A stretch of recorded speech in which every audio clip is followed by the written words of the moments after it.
Welcome, everybody, to another episode of Your Spiritual Journey. This is Dr. Bob, and this is the space and the place where we talk about things important to your soul.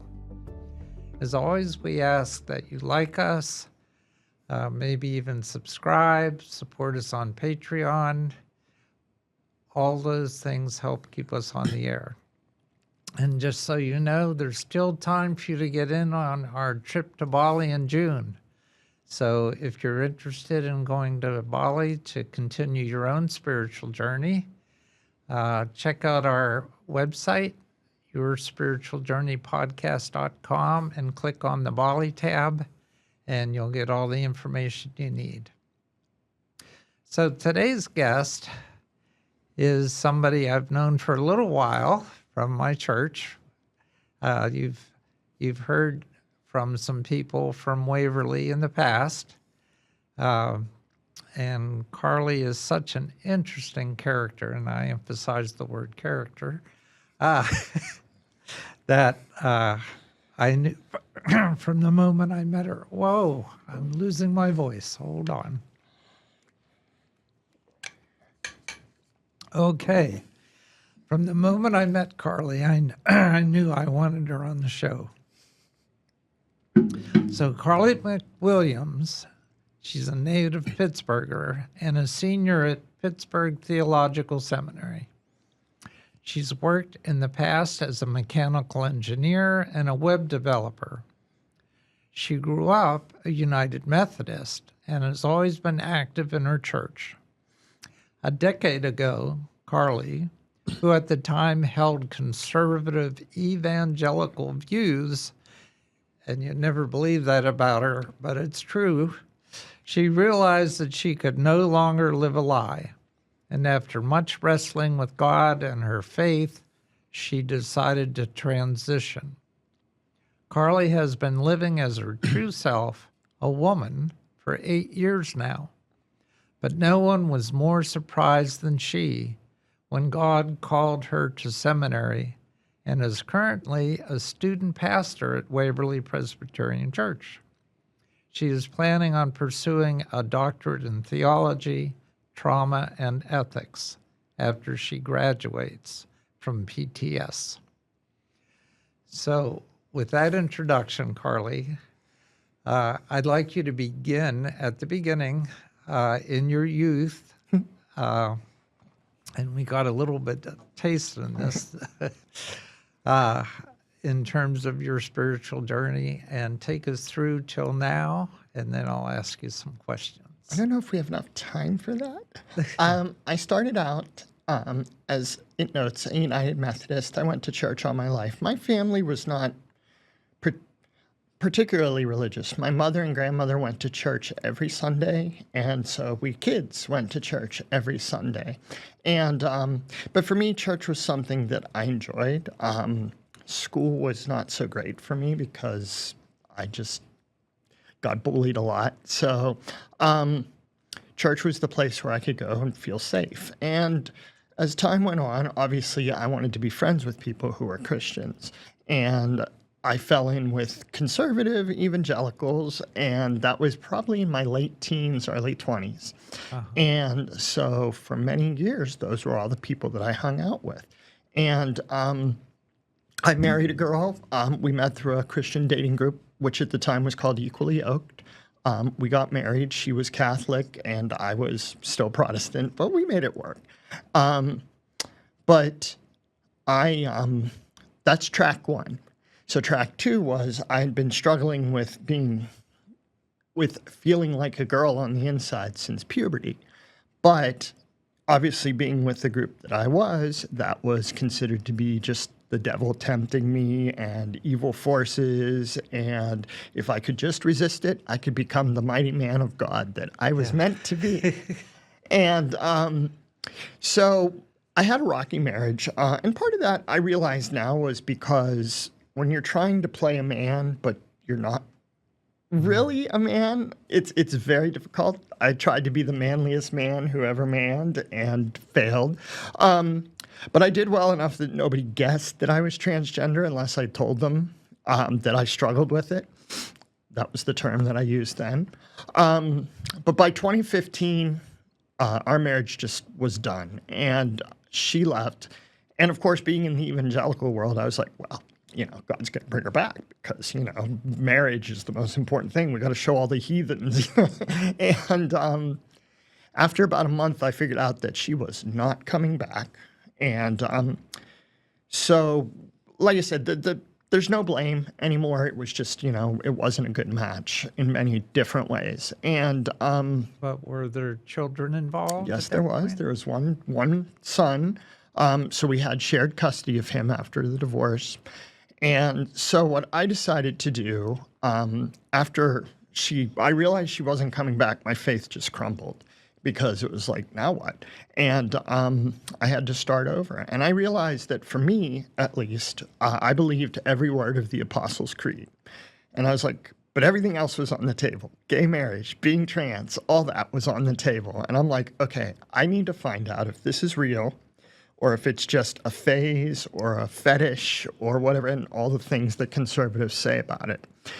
And so when my son was not with me, so when he was at his mother's, and when I wasn't at work, when I was at home, I would dress as a woman. I started doing that, and I just felt comfortable. And it was like, wait, wait a minute. And so after a few months, I realized, I was like, I have to go to therapy for this. And I went and started seeing a gender counselor at Persad. And he and I worked it through. And it took me about 3 years to transition because I'd quit for a couple weeks because I was afraid God was going to strike me dead. And so all this time, I'm also wrestling with my faith because I'm going from extreme hard right conservative to not. And so, it was a tough journey, and I still struggle with it. We call it deconstructing. And so that's what I did. But in 2018, in 2017, I knew I was going to have to tell my son. And I was terrified because, he grew up in a conservative household. But I told him, and his response was, okay. And I'm like, Okay. right? It turns out that he had met a lot of people through Discord and things like that were all queer in one way or another. And when I say queer, I mean like LGBTQIA and all the other ones. And he just decided that his mother and I were wrong about queer people. So when I came out to him, he was very accepting. And so that was on a Tuesday. On Saturday, we went downtown, and I was dressed as Karlie. And I went far away from home, so hopefully I wouldn't see anyone I knew. And he walked right beside me like, he wasn't ashamed or anything. And he's always been one of my biggest supporters, so that's been very helpful. And so in 2018, Jacob at the time was attending Catholic school, and he was also getting confirmed in the United Methodist Church. And I had come out at work in April. And I was like holding off coming out everywhere else because I was like, I don't want those to be about me because if, I come out, everybody's going to be looking at me instead of him. Now, wait a minute. At work, what was work? Oh, so at the time I was working as a computer developer, and I went in one day, and this one girl that I worked with had been let go. And I was really upset, and I just went upstairs, and I was like to myself, I can't do this anymore. I hate having to get up and pretend to be him until I can get home and put on my female clothes and be Karlie again. And I just had gotten to that point where I was like, I can't live a lie anymore. And so I told my boss I was transitioning. And they were okay with it. And especially when I came in the next day and they saw that, they're like, oh, wait, she doesn't look like a man in a dress. And I want to clarify that it's a contentious issue in the trans world, what you look like. You shouldn't have to pass to be accepted. Somehow I've been very privileged to be able to pass. And by passing, I mean I can go into places where people don't know I'm transgender and they don't figure it out. I've been very lucky that way. And it does provide a measure of safety, especially in today's world. But so yes, when I transitioned, everybody was very surprised. And so a few months later, after Jacob's stuff, I took off my man suit for the last time, and I danced on it because I was like, I'll never have to wear boy clothes again. And so, yeah, then I started living full-time as a woman. And like I said, I was very lucky compared to a lot of trans women. I was accepted almost immediately. I lost all my old evangelical friends. My best friend was a black man who had been my friend for 25 years. And his basic thing was, you're deliberately defying God. So I can't be friends with you because, I can't, you might drag me into And so I lost my, that relationship. But I kind of knew that was coming, and I was now living full-time as Karlie. I went to work and everything as Karlie. I changed all my paperwork. It was still a scary time because it was 2018 and 2019, so we were still in the middle of Trump won, but it wasn't as bad as it is now. And then in 2020, COVID rolled around, and so I'm sitting at home, and, I'm like, okay, I don't really want to be a computer developer for the rest of my life, but I do want to go back to school. And I was like, but what am I going to do? And I was like, well, I could get a doctorate in computer science, but I just said I don't want to do that the rest of my life. I was like, I could get a doctorate in mechanical engineering. And I was like, the sheer amount of knowledge I would have to relearn to do that was no. And I had an MBA, so I was like, well, maybe I'll go back for a doctorate in business. And I was toying around with that. But I was reading a book on post-colonialism, which is basically, it's looking at the effects of colonization from the point of view of the people who were colonized, not from the people who write the histories. So why were you reading a book on post-colonialism? That doesn't seem to fit with anything yet. I like to read history and all kinds of stuff. So I've always been a very broad reader. And so I happened to be reading that, and I went, I wonder if there's a book on post-colonial theology. And it turned out that there was, and I ordered it. And when I got it, I was looking through it, and that's when it hit me. It's like, why don't you go to seminary? Now, I had gone to seminary in 1996. I'm old. And I was there 8 months, and it was quite challenging for me because at the time, it was a conservative seminary, but it was far enough it was liberal enough that I was like, wait, this isn't what I've been taught. This isn't what my friends all say. It's gonna drag me out of being a Christian. And so in 1997, I dropped out because it was too liberal. And look at me now. But so I was sitting there and I'm thinking, it's been so many years and they're not going to take me. I'm a trans woman. Why would they let me in? And so I sent them an email, and they wrote back and like, oh, yes, definitely apply. And so I did, and I was accepted almost immediately, and God just kind of smoothed my path. And so I started seminary in 2021. So we're almost there. So 21, I started, and I have loved it. It's been amazing. I love going there. I love learning the stuff I'm learning. I'm not going to deny that classes are brutal. It's a lot of work, but I love it. And I think the hardest part, and I knew this was coming because this happens to everybody, but the challenge is that you will face spiritual testing. And it's not God doing the testing. It's just, it's hard because you're basically you're getting ready to move to the next level in ministry, and it requires some changes in you, and sometimes things happen in life that it's difficult. And so in 22, I took a class on theodicy, which is, why do bad things happen to good people? Why does evil happen in a universe where God is good?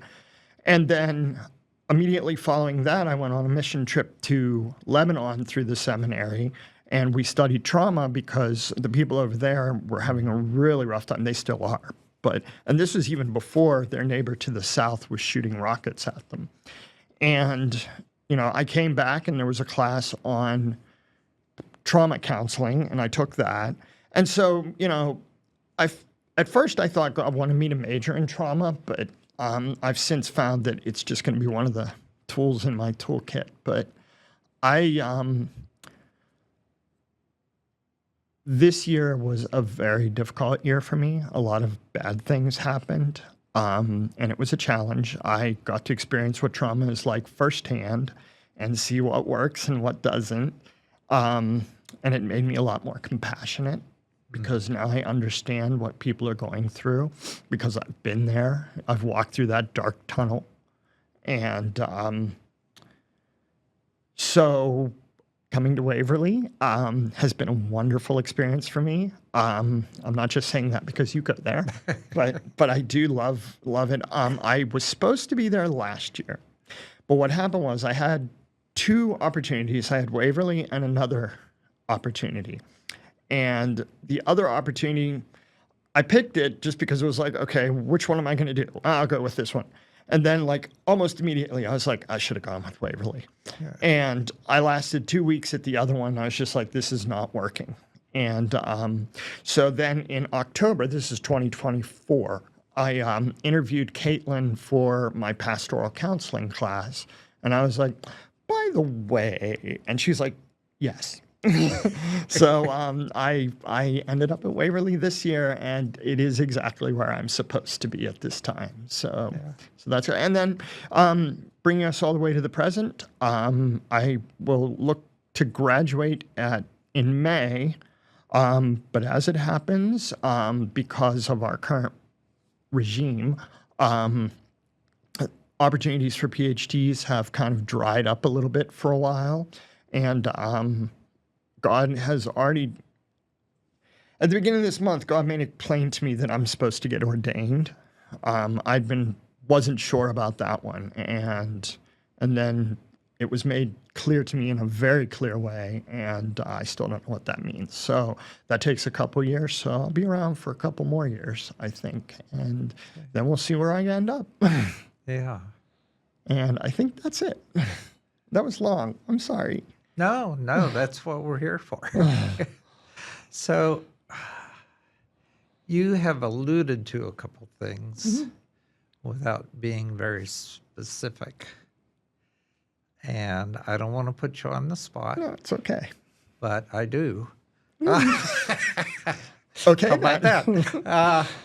But you could just say, no, I don't want to go there.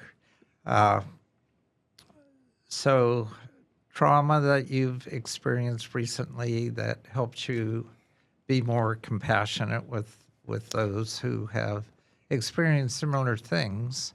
So, yeah. Can we get a little more detail? Yes, we can. So at the end of 23, I met a woman who was an atheist, as it happens. And she had been part of the PCA, which is a very conservative denomination. It's the Presbyterian Church in America as opposed to the PCUSA, which is Waverly. And we started talking and we clicked. And, we had both come out of being evangelicals. She went all the way to atheism, but I stopped. And but it was okay because we could talk about it. And we talked about that. We were both nerds, so we both liked, Tolkien and Star Trek and stuff like that. And we became really close. And she was married, and her husband was still in the church and still very much believing in everything. And so that was a difficult time for her, too. And we got closer and closer to the point where, for my birthday, she bought me flowers and a necklace. And then later, she told me we were soulmates and everything. So, we're getting, really close and almost to the point where, and so at the end of November of 24, it turned out that I had a tenant who had stolen a lot of money from me. And then I had surgery. And my friend took me to the surgery, and she went to leave the room. And she's like, it took her 3 tries to get out of the room because first she says goodbye. Then she goes to the door and stops and turns, love you. And I was like, love you too. And then she goes out in the hallway, turns around again and waves. And then, so we go through Christmas and everything, and then, by now Trump's been elected. Her and her husband were separated. And so as things went on. We went through January. My cousin died at the beginning of January. The one who was the mother of my tenant. And then, we had all those executive orders coming out and everything. And so there's all this stuff happening that's just all bad. And I don't know what happened. She had suggested getting permanent bracelets for Valentine's Day. And then 3 weeks later, she had basically said, this friendship isn't for me. And on top of all of the other bad things that had happened, that just really, broke my heart.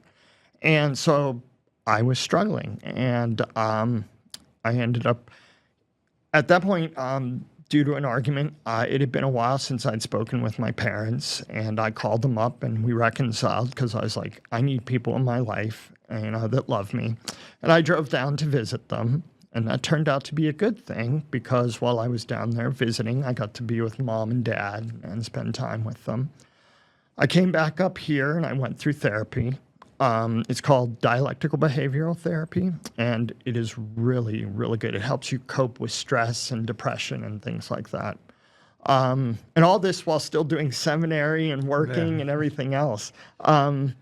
So at the end of April, during the big storm, 4 trees came down in my yard. 2 of them crushed my car, and 1 hit my roof. And so that was brutal. So that happened, and I had to get that all taken care of. And then in June, I get a call that my mother's probably going to die really quick. So we went down. Now, keep in mind, I hadn't talked to them for years. And then I went down and spent 2 weeks with her. And when I left after that 2 weeks, I didn't know it was going to be the last time I saw her alive. Yeah. So if that wasn't God right there, I'm like, and I consider it to be God. Some people think it's, the universe or whatever, Having, I guess now, an ex-best friend who is an atheist, I had learned to look at things differently because it was like, I'm like, here was this person that, I was really close to and I really enjoyed being with. And I will admit that I loved as my friend and everything. And how could she go to hell? And so I started reevaluating. I was like, what do I believe about, hell? What do I believe about salvation? What do I believe? And so, one of the things I try to look at these days is more of many paths, one destination point of view, because I don't want to judge people I don't think it's my place. But coming back to this year and the trauma. So my mother passed in June. That was hard. And then, in September, my ex had to have open heart surgery. And so, you can tell it was just a really difficult year. But I don't believe God causes those things. I believe these things just happen. And I do know that working through all this really helped me to understand. I don't understand why all this happened or, but I do understand that God is there walking with us when we go through this kind of thing. If I may go into a theological thing here for a second, there's a woman named Shelley Rambo at the University of Boston University, and she wrote several books, but one talks about Holy Saturday. And in the Christian tradition, we have Good Friday and we have Easter Sunday. Now, on Good Friday, Jesus dies. And, they put him in the tomb, roll the rock in, and then the Sabbath begins. So everybody's hanging out in the upper room. They don't know Jesus is going to wake up on Sunday. Mm-hmm. They think it's all over. They're like, what are we going to do now? This is it. Everything's over. We've reached the end. It's like we could all die now because maybe they'll come hunt us next. And so, here's all the disciples and everybody, and they're all hopeless, because they've lost Jesus. And the thing is that a lot of people are still in that Saturday. And in the church, and especially in American society, we try to rush everybody to Sunday because we don't want to deal with sad feelings, And so it's like, come on, get over it. Come on, snap out of it. She dumped you how many months ago? Just get over it. And, it's not that simple. That's not how grief works. But in our society, we expect people to do that. And so that theology to me has been very helpful to me. And I've talked about it with other people, and they generally find it helpful too, to remember that, there's a Saturday, and we don't always see resurrection and Sunday in this life. Sometimes the bad things just don't go away. And so, we used to have a tradition of lament in the church. We don't really have that anymore.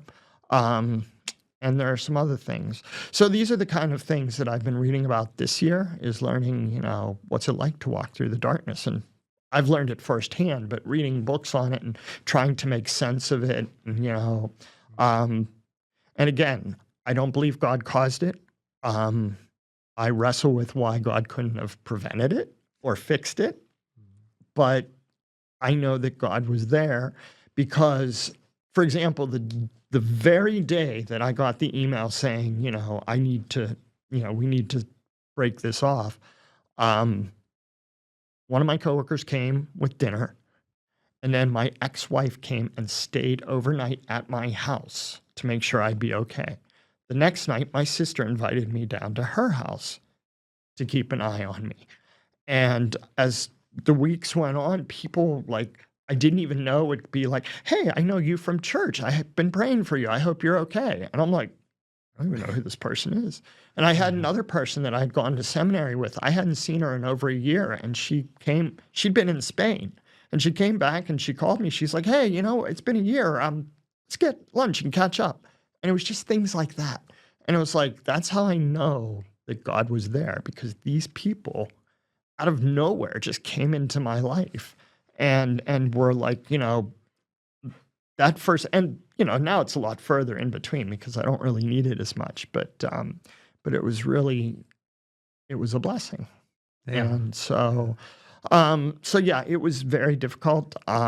It's been since February, and I haven't heard anything from this person, and I probably don't know if I ever will, but I've come to terms with that. But it's still something that, it'll affect me, and I've learned compassion because, when I see other people hurting, I remember what it was like to be down there and staring into the abyss and just be like, there's no hope.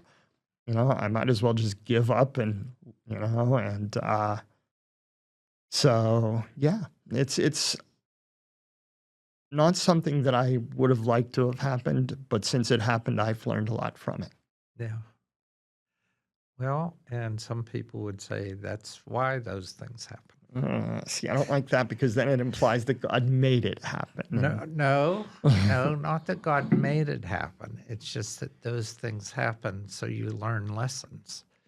I think bad things just happen because of the world we're in, but I think that, and we see this in the Bible, but I think God can use that. So, for example, I don't think God had my ex-best friend dump me so that I would see my mom before my mom died.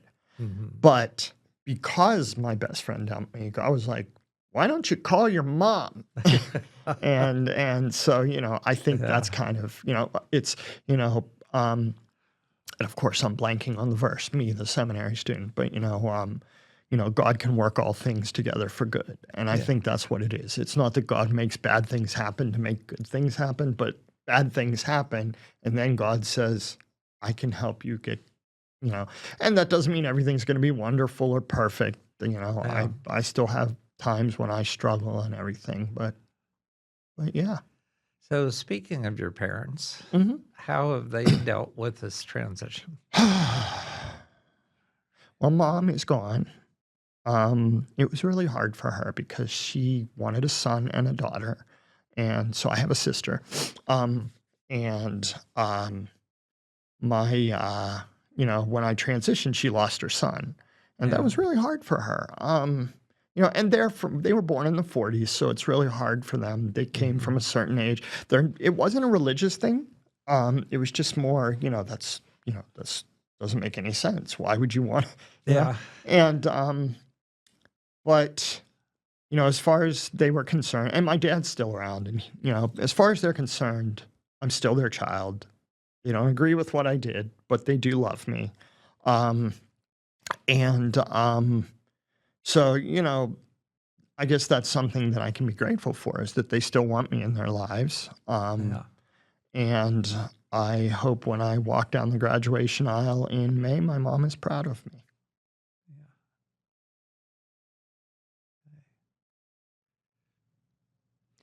So something else you alluded to Hmm. that I would like more detail on is that you got this message concerning going to the seminary. Hmm.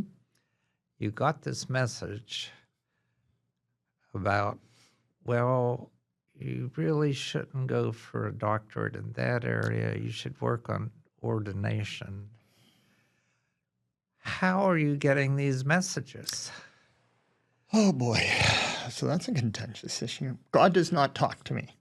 I'll make that immediately clear. Okay. So I don't hear voices.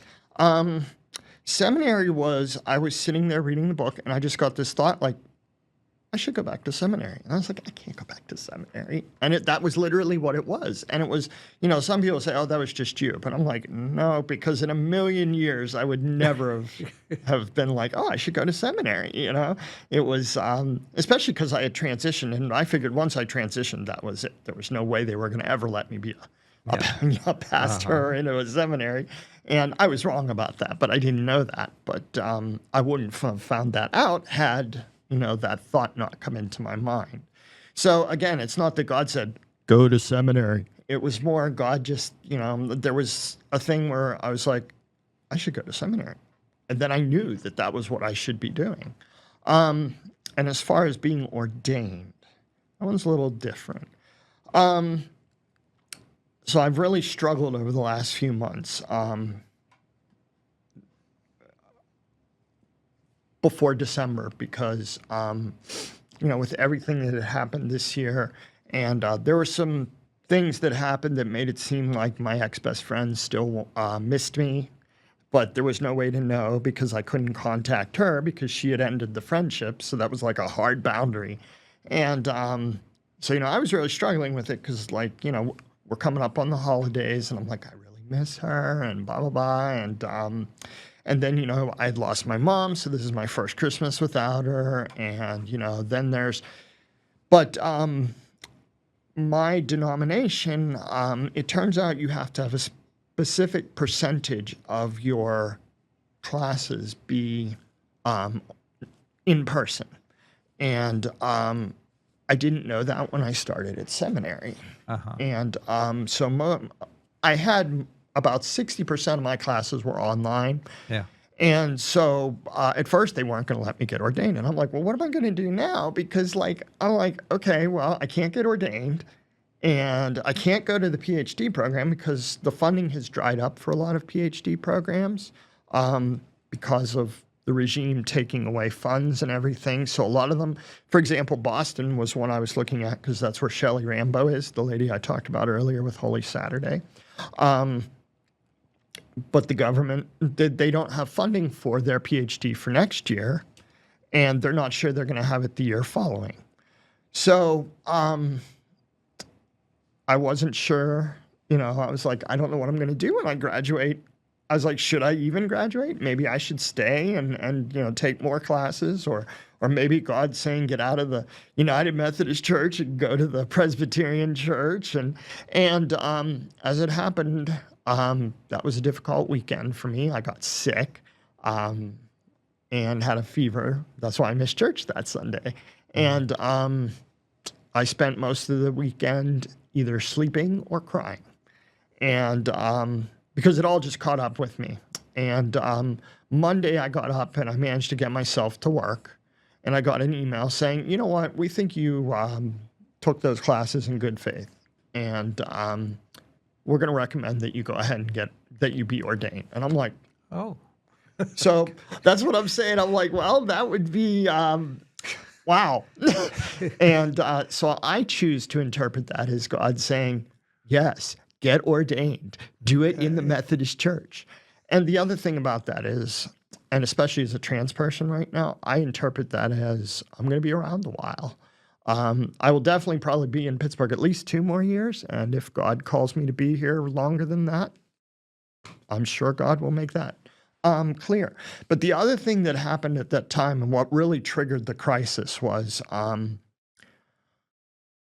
I had seen my friend's car in the parking lot near where I work, and there's restaurants and other stores, so it wasn't like, she was Yeah. there to see me. But then I had to come down to Waverly, and by the time I got down there, I was a mess. I was crying, and everything. And so then we had a Bible study type thing. It's the Tough Questions, which is where Caitlin, people come and they like talk about difficult subjects like sin and, tonight's is I forget what tonight's is. It's what happens after we die. And so during it, the Pastor Caitlin said something about in a 12-step program, one of the steps is you give up all control to your higher power. And it was like those words were glowing in the sky. I mean, it just jumped at me. And I knew. I was like, Caitlin said the words, but I knew that God was like, listen to that.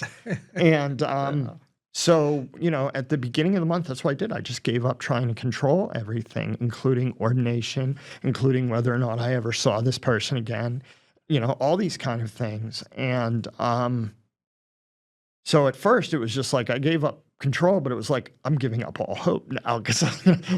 And so now I'm learning, what does it mean to let God have control? What does it mean to just stop trying to make things happen and just sit back and wait and see? And just like with the ordination, I could have, made a lot of effort to try to change things. But instead, I was like, I have to just sit back and let God do this. And God did. And so the difficult question of how does God talk, believe me, there are lots of times when I ask God for questions and I'm like, what do I do about this? And I get nothing. It's like my prayers are bouncing off the ceiling. And, but in this case, it was very clear. And, as far as my friend, the answer was just wait. And I'm like, wait for what? Is that yes or no? And God, the first thing God told me in February when I was first struggling was nobody knows how the story ends.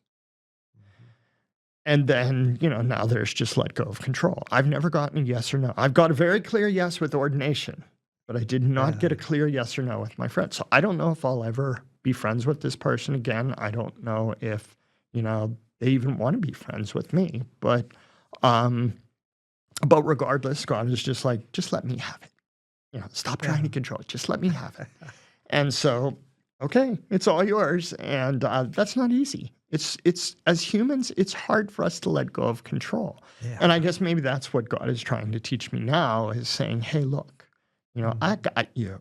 Just relax. And, stop trying to push forward. Stop worrying about where you're going to be next year. Just let me take care of it. And, I understand that's my point of view.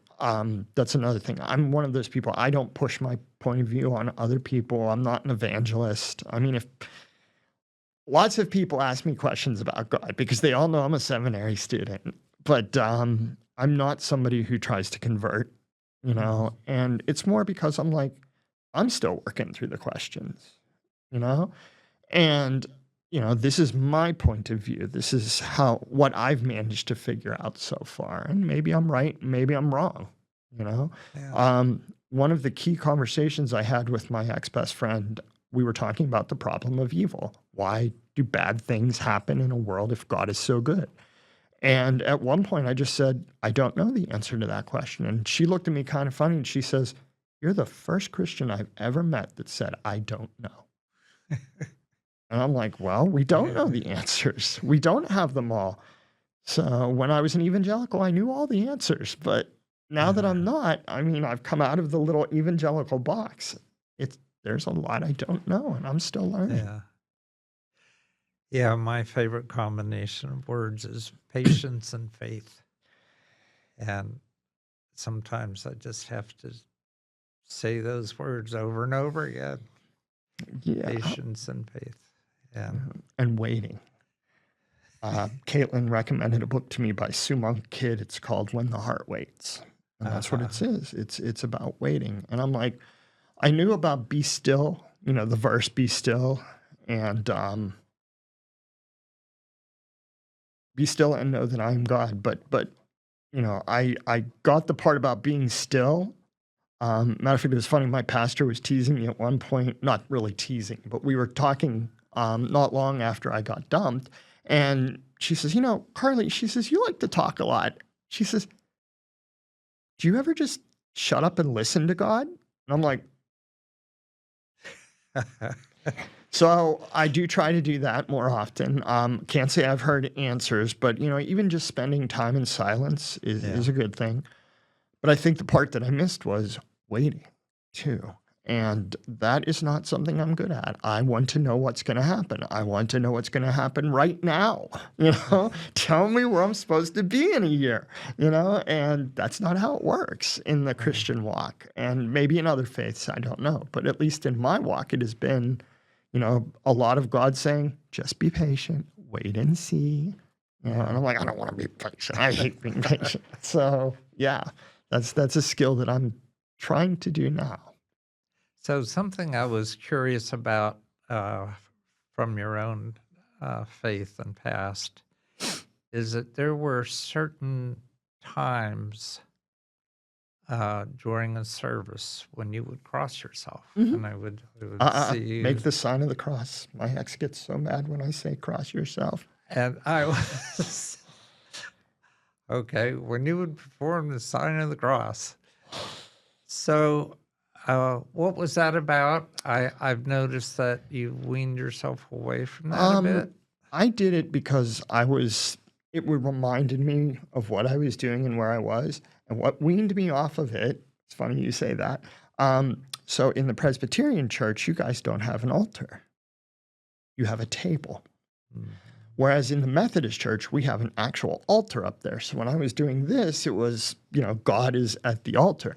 You guys don't have an altar. So I'm like, oh, well, and so yeah, that was basically what happened, because Caitlin was like, oh, we don't have an altar. I'm like, what are you talking about? What is that thing? And she goes, it's a table. I was like, that's an altar. And she goes, no, that's a table. We don't have tables because we don't do sacrifices.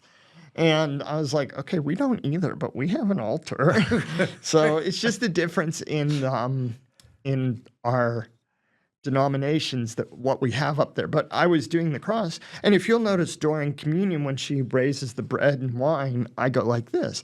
And those are things I picked up off my ex-Catholic spouse, because and I do that because it reminds me, this is more than just all right, let's hurry up and do the bread and wine.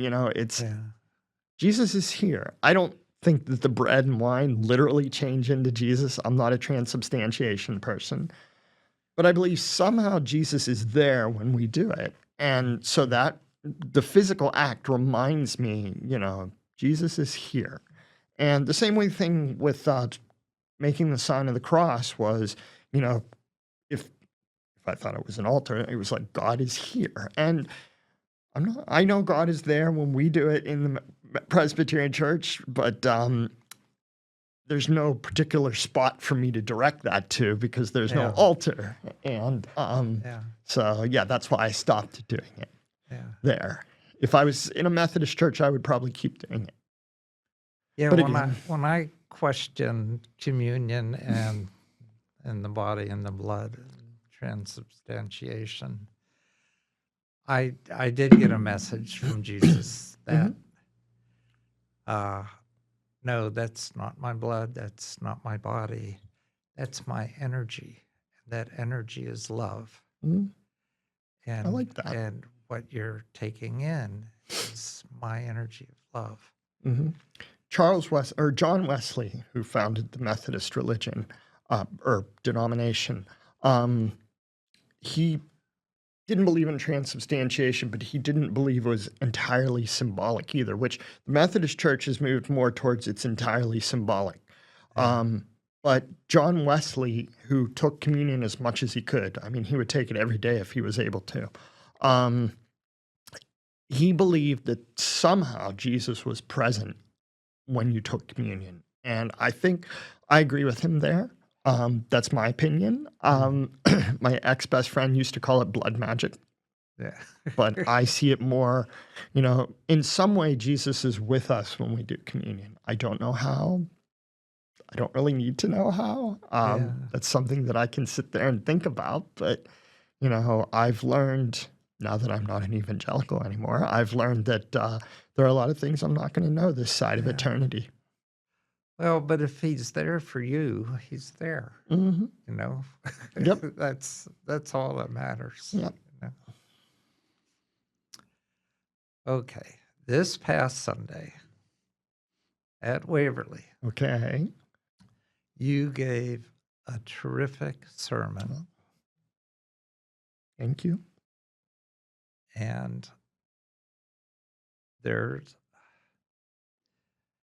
you've also had some things to say about the current political climate. That was very heartfelt, and I would say touched everybody in the church. And I guess I would love to give you the opportunity to talk about that. It's very kind of you to say that my sermon was good. Thank you. What I was talking about, and especially during the prayers and concerns, was the fact that this regime has worked very hard to eradicate trans people. I forget exactly which member of the far right said those exact words, that they needed to eradicate us. But our current president has referred to us as a transgender menace.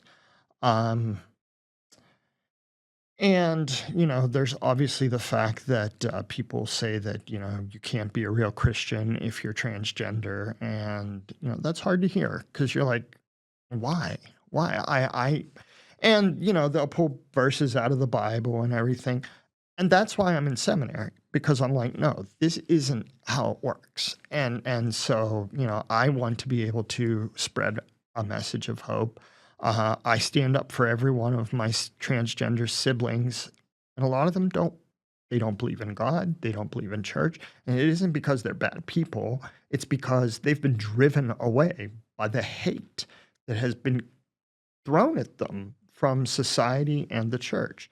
Up to 40% of trans people commit suicide and they say, oh, it's because they have mental issues. They have mental issues because they're not accepted by society. They're not accepted by their families. They're not accepted by their friends or by our government or by their church. And, that's a problem. We're Christians. We're supposed to accept people and love them. And it doesn't mean love them into what we think they should be, and maybe we should spend less time judging and more time showing love to our neighbors. And showing love doesn't mean trying to fix them. Showing love to a neighbor means making sure their needs are met. So right now in the government, we have a situation where they are trying to take away health care for trans people, and they're starting with youths. And first of all, no child gets hormones. They give them puberty blockers. Puberty blockers are harmless. They give them to children who are not transgender all the time. And all it does is delay puberty.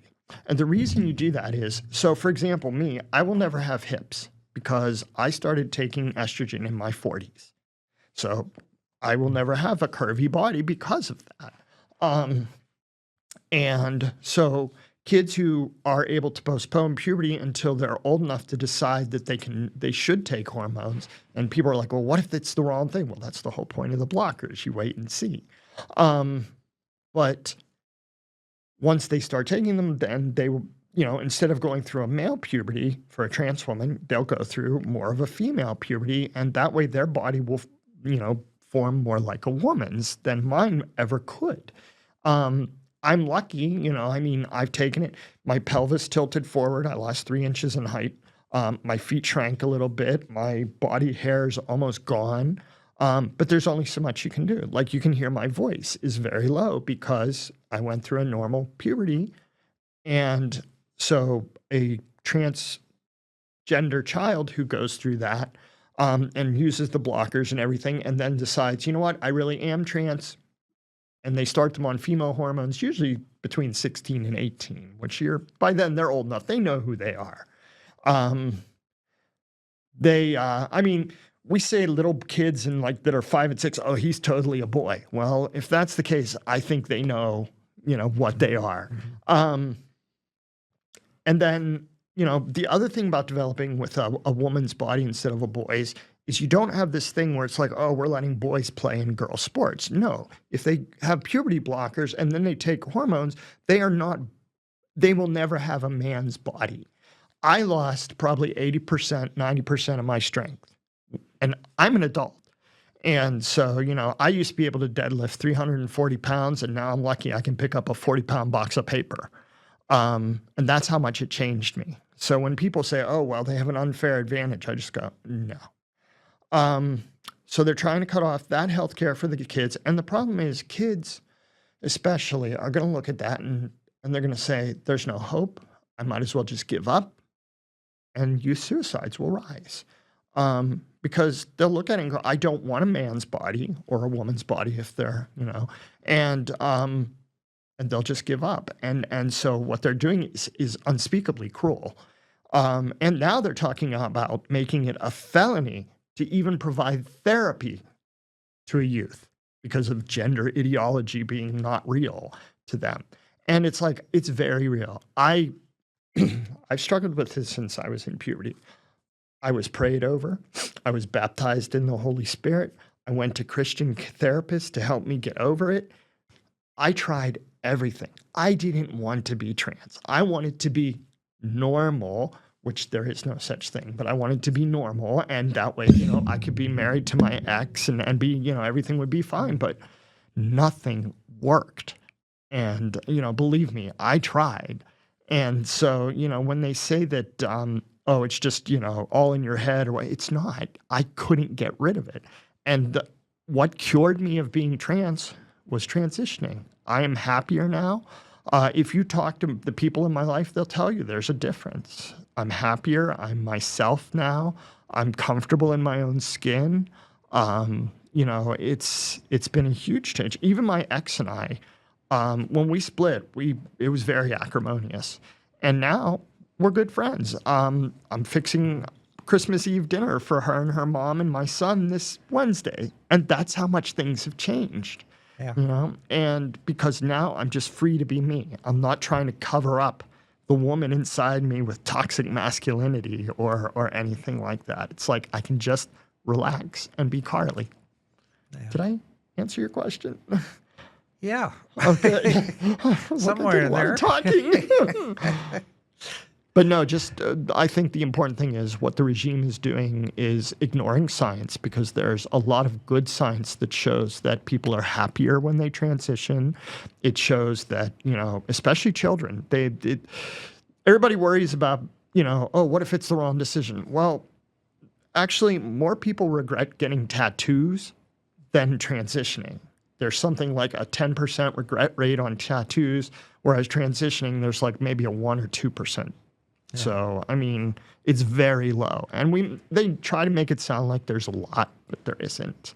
Most children know what they are, and most people know what they are. And a lot of the people who detransition either do it because they're not accepted, and they're like, it was just easier when I didn't do this.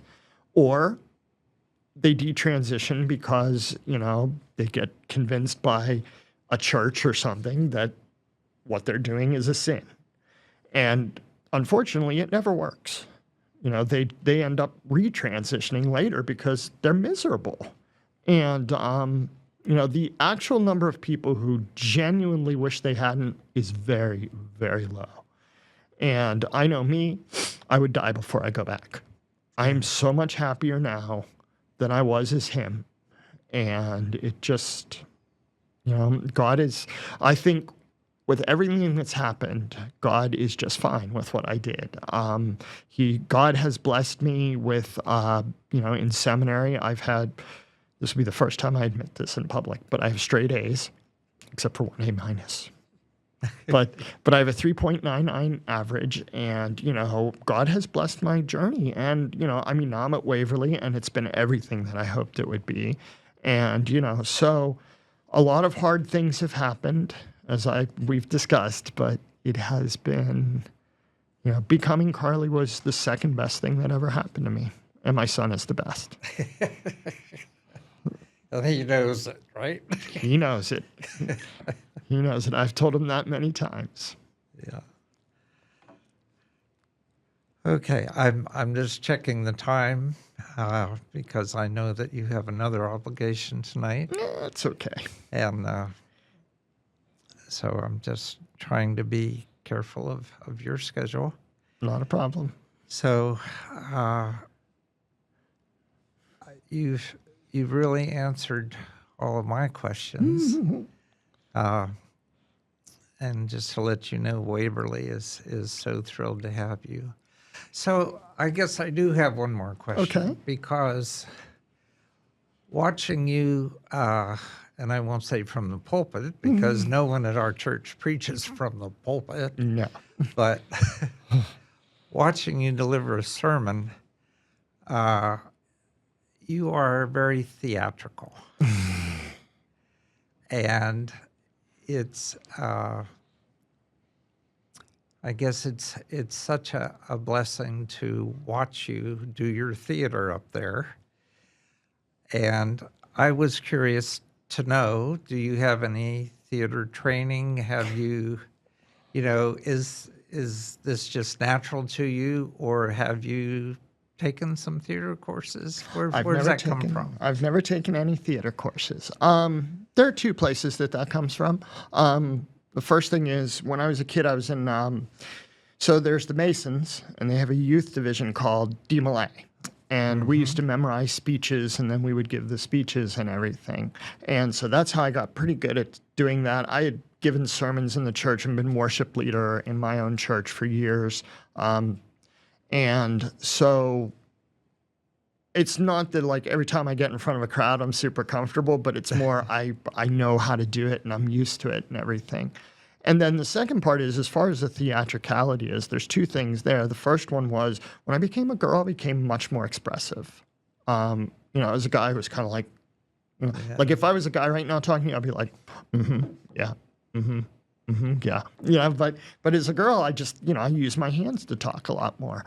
And that's not to say it's a girl thing. It's just, for me, because I'm more comfortable being me now, I do that. And then the second thing is that I took preaching in seminary, and so, like, one of the things is try and use your body to do more. And so there's nothing worse than you get up there and the preacher's like, and furthermore, the Lord will be coming down and blah, blah, blah. And it's just like, oh my goodness, I'm going to fall asleep over here. So I try to, move around and get people's attention, because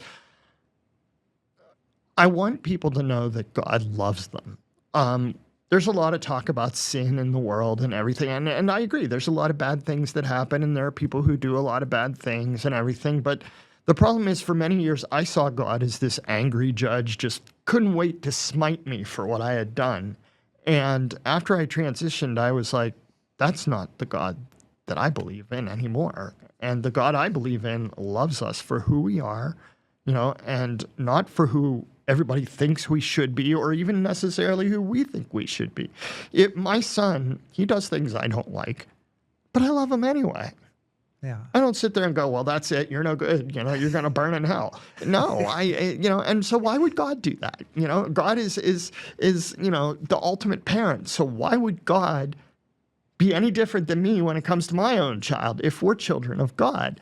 And so, but the problem is, that's not the message people are hearing, especially from the Christians in the regime in this country. Theirs is an angry God of judgment.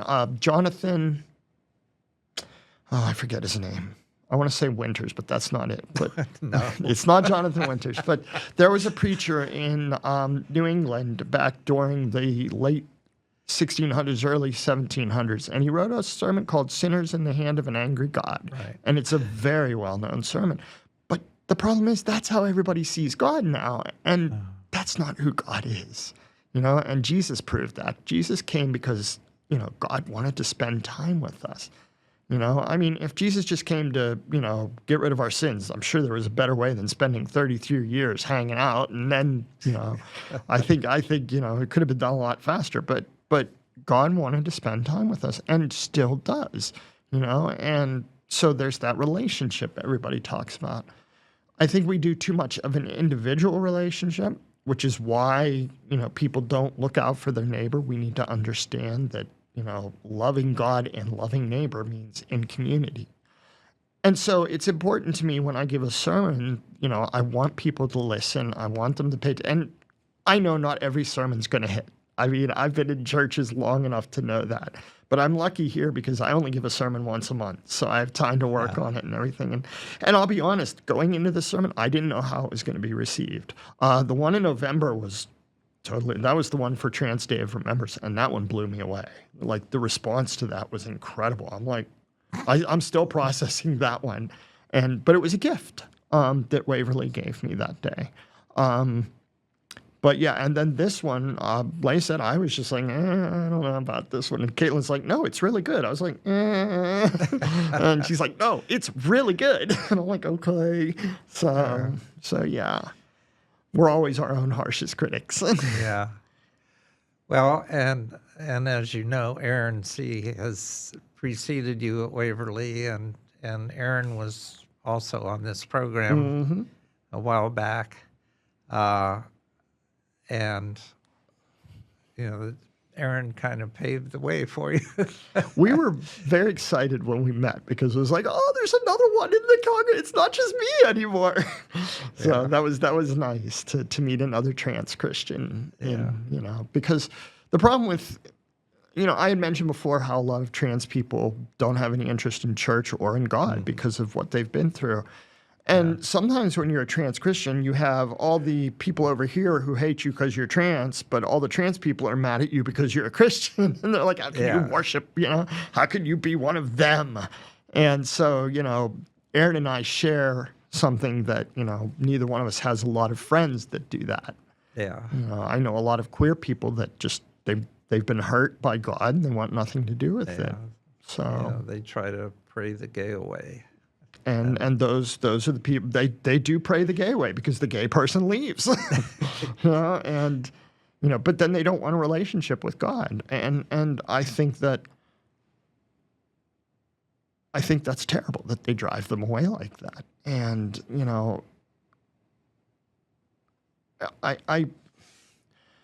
I said I wasn't an evangelist, and that's true. But I know that there have been people who have well, if we take my ex-best friend, she told me, she says, because of you, I know that there are nice Christians and not nice Christians. And for her, that was a big move because for a long time, all Christians were bad. Yeah. And so, if that's all I accomplished, so people say, hey, she's transgender and she's Christian. And that goes for cisgender or transgender people. If they look and they say, it's representation. And that's my goal, to show we're human too. We can love God just as much, and, God loves us, and there's nothing wrong with being trans. And, and that's what I've spent my career in seminary. I've written papers that I've presented at conferences, and I truly believe it. I think, just by the fact that God has blessed me so much in seminary, I got to seminary, I've presented papers at conferences, I got to travel to Lebanon, all of this. And this is all, even with all the stuff that's happened this year, it's been a blessing. And if God was against trans people being in the church, I truly believe I would not have had my path be as amazing as it's been. Yeah. I just don't. So I think I'm going where God wants me to go. And that God is okay with me being my true self.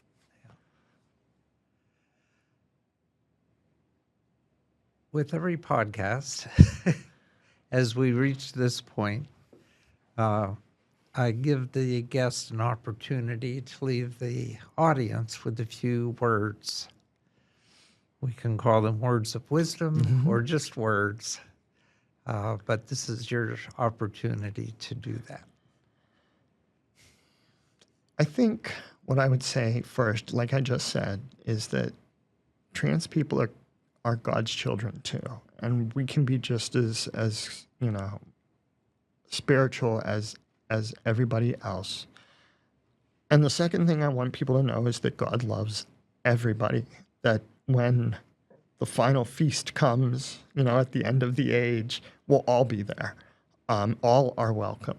And it's not just this group or that group, but, God loves everyone. And that's not always easy, to love your neighbor.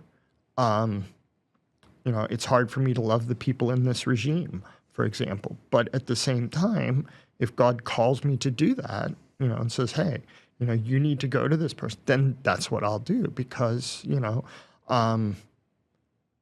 it's important to understand that we're coming into a dark time. There's a lot of challenges ahead, climate change. We're running out of oil, and yeah, it could be years before we get there. But the point is, and now we're losing health programs and stuff around the globe, and so a lot of things are coming, and we need to work together because it's the only way.